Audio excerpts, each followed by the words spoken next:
everyone, my name is Miriam and today I will be presenting a pecha kucha on information services in Mongolia. I will be discussing the history of libraries in Mongolia, showcasing some of the different libraries across the country and their current challenges and plans for the future. Firstly, I would like to give you some background information on the history of libraries in Mongolia. Prior to Soviet involvement in Mongolia, the literacy rate was very low. The overhaul of the education system to meet Soviet communist ideals and expectations actually led to a massive rise in the literacy of the Mongolian people. The Soviet communist attitude to libraries was to use them as a method of propaganda for communist ideology.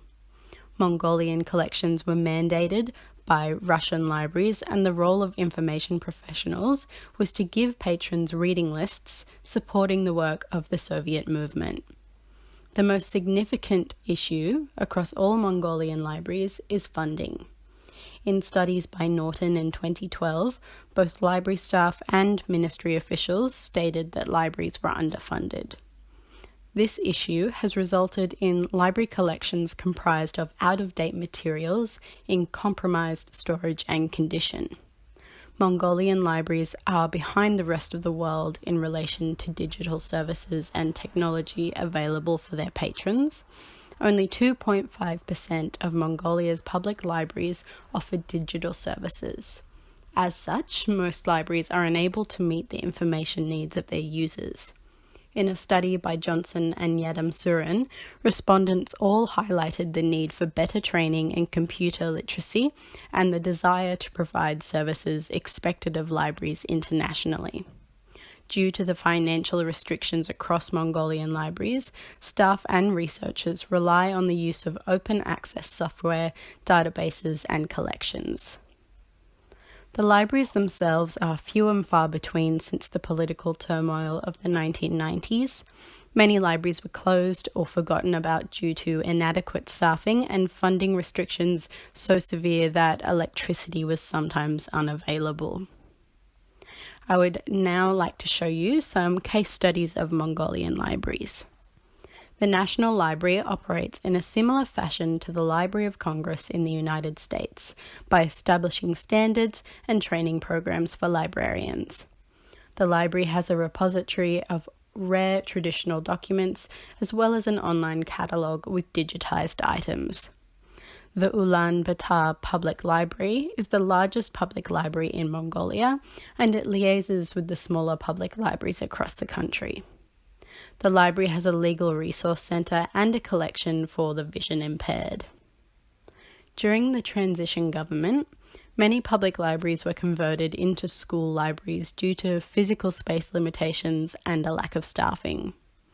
A World Bank-supported project spent $4 million from 2006 to 2013 to help set up classroom libraries in 383 primary schools in rural Mongolia. This provided classroom laptops and training for teachers on the programs and learning materials available for students. Academic libraries across Mongolia benefit from the donated access from database providers.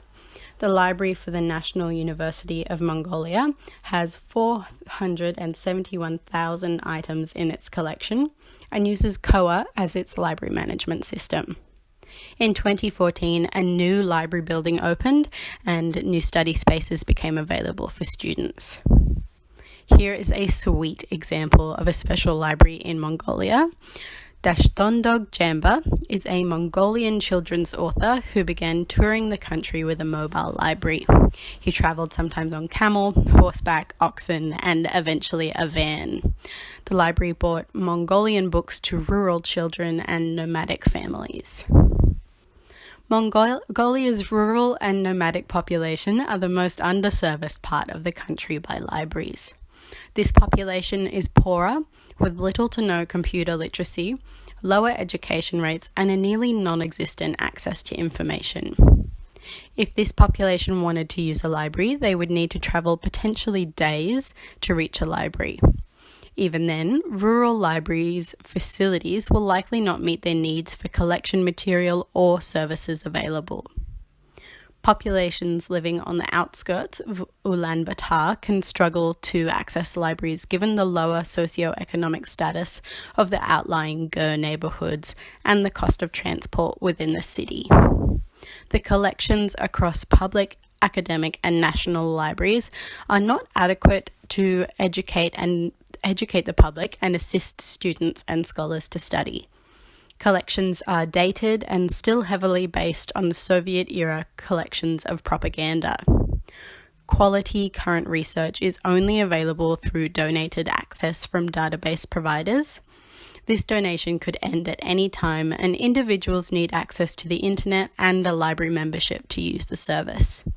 When access is available, library staff do not have easy access to information literacy training. So this means that patrons may struggle to find invisible information. Lastly, knowledge of these services is not readily available to the public. This means that they may not know that the information they need is even available. The poverty rate in Mongolia suggests that libraries are an essential service to meet the public's information and social development. With increasing access to the internet, digital libraries will become